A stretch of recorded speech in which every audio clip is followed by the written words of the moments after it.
GTA 6 is almost here, guys. The long wait. It felt like it's been forever.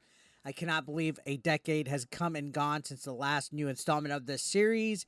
And there's a lot of red flags happening right now. In fact, that Park Place made this article talking about a recent discovery. Also, Endymion has talked about this on his latest video. If you guys want to go check it out, there are some certifications that Rockstar employees have right now. That's a huge red flag in regards to whether GTA 6 is going to be woke or not. Now, a lot of people have had issue with this game because they're going to have their first female protagonist. Let me be clear.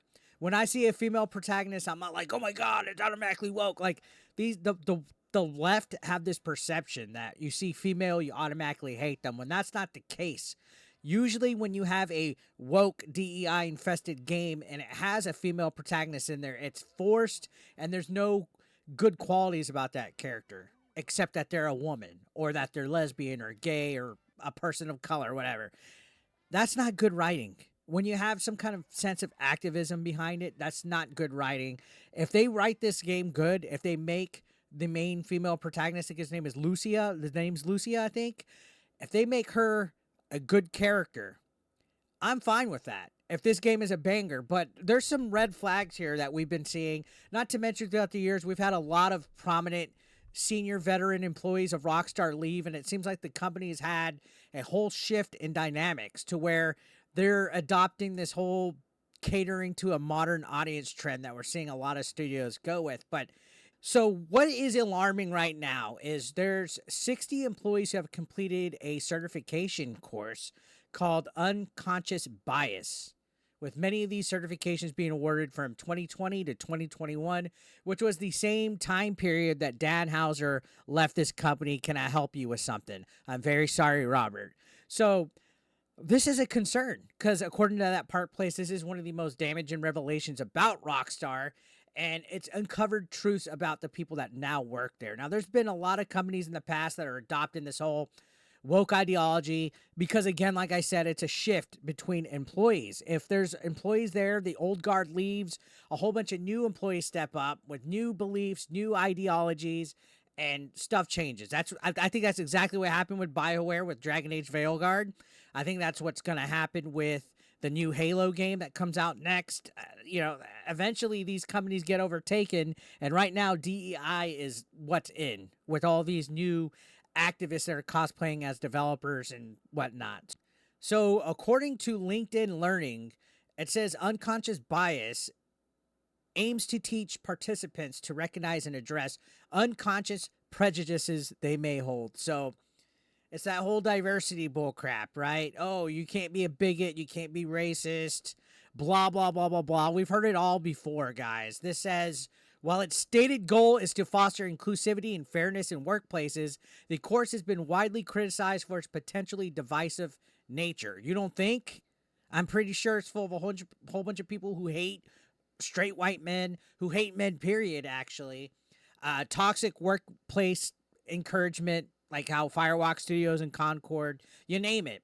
It says the training focuses heavily on racial and gender dynamics, framing biases as something that predominantly privileged groups, such as white employees, there you go, there you have it, need to address. This can create an environment where some individuals feel unfairly singled out based solely on their identity. So you're working at a place and people feel, oh, I'm alone. I'm singled out because I'm a gay man. I'm a person of color. I'm a woman. It's all this labels. It's all this identity politics that they're focusing on. Why don't they just worry about making good fucking video games and hiring the best qualified people for it? Now, this goes on to say critics of such courses argue that they perpetuate the very biases they claim to dismantle. For example, the unconscious bias training often emphasizes systemic racism and privilege in ways that risk oversimplifying complex social issues. And again, what it is, man, you get a whole bunch of like psychology majors and people who want to be like kumbaya motherfuckers in the workplace. Here's from LinkedIn Learning. This is like their page. And it's a course again. Skills you'll gain: unconscious bias awareness training, diversity inclusion. That's literally a skill that you'll learn, and you get a certificate of completion.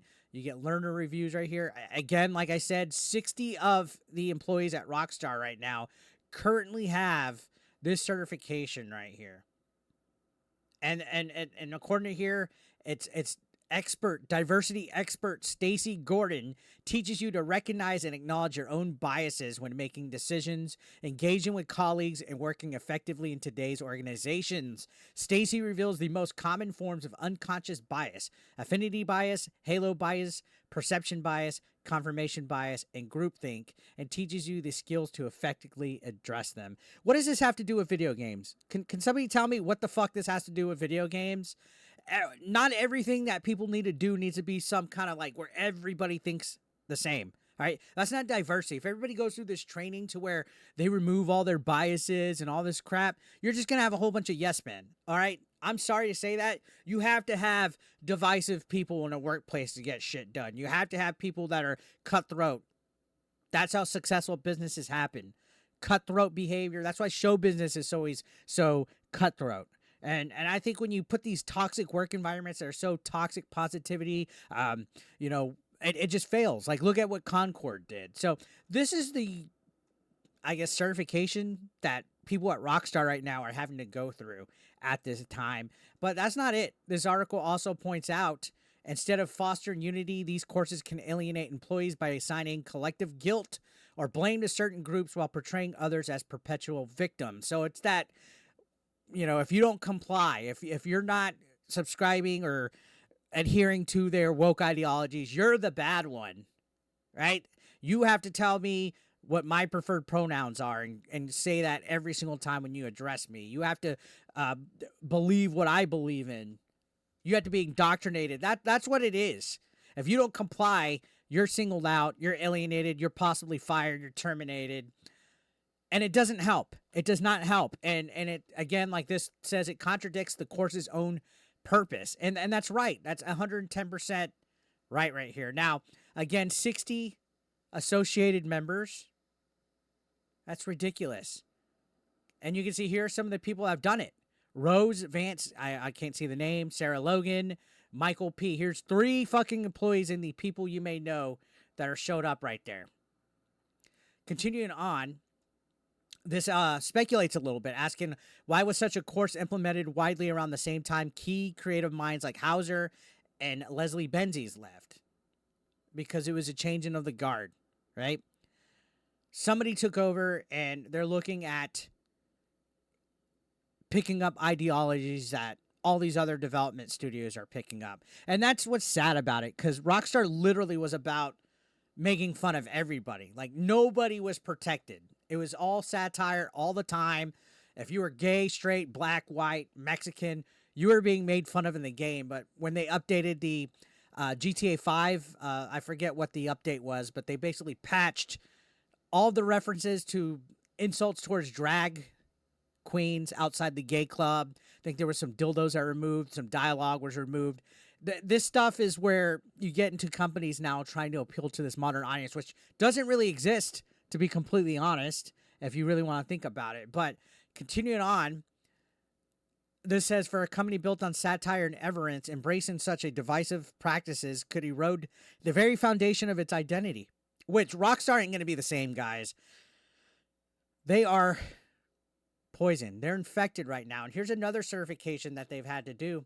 It's diversity, inclusion, and belonging. God. What kind of fucking weak, sensitive snowflake stuff is this, right? And it appears to be more broadly distributed than the unconscious bias certification. So this is sent out to more things. This is like their diversity, inclusion, and equity like course that they got to take. And it's obviously a huge shift towards political correctness. It says, unlike the latter, which seemed disproportionately aimed at white employees, the DIB certification spans multiple demographics within the company. According to LinkedIn Learning, the DIB course aims to promote inclusivity by fostering awareness and respect for diversity. On the surface, this might seem well-intentioned, but critics argue that such programs often prioritize compliance over genuine understanding. So yeah, comply. You have to listen to us. You have to fucking subscribe to the woke mind virus. You have to be infected. You have to be a fucking wokey. And if you're not, you're out of here, right? And it says instead of creating meaningful change, they risk becoming performative measures designed to enhance corporate image. It's just checking, little check boxes off on the DEI list. So yeah, it's honestly a huge cultural change at Rockstar, and it's alarming. But I think it's a huge red flag and a sign that the expectations for GTA 6 are going to be pretty pretty low at this point. Imagine waiting a decade for GTA 6 to come out, and now Rockstar ain't even what it used to be. Think of how bad the last Saints Row game was. It's gonna be like that. Sure, it'd be cool. Sure, it's gonna fucking sell a lot of copies, right? This is gonna break records. It's gonna make millions of dollars. There's no denying that. But it's gonna have DEI in it. It's gonna be woke. It's gonna have all this bull crap because employees at Rockstar now are infected with this stuff. So there's no way it's gonna flop. It has the GTA name attached to it. So let's get that right out of there. But that doesn't mean just because it sells good that it invalidates our opinion that it's a red flag for both of these certification courses to be, I guess, underneath the resume of most of the employees there now. So what do you guys think about upcoming GTA 6 and all of this revelations of these certifications that employees are going through? Let me know in the comment section. Subscribe if you're brand new. I'll see you on the next one. Thank you, guys.